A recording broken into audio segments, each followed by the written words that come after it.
introduces a new rite in 1570, sabi ni Pope Pius V. Sabi niya, this new rite alone is to be used unless approved by the practice of saying Mass, differently was given on our very time of the institution and confirmation of the Church.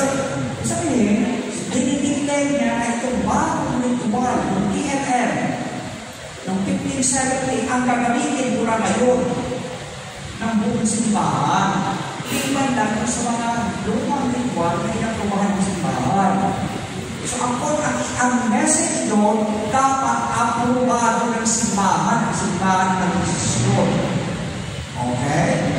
At ano ay sabi, we grant them permission to celebrate Mass according to its right, provided they have the consent of the bishop or the prelate of the whole chapter.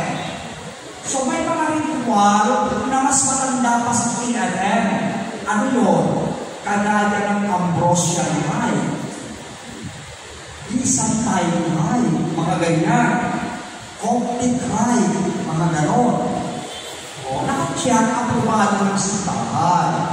Okay? So kaya yung TNM ay nag-iisa ng lahat ng mga Katoliko sa western part of the Roman Empire from 1570 hanggang 1968. Okay? Kaya mahalaga siya kasi 600 years siya na-apply sa ating pananampalataya. Next page.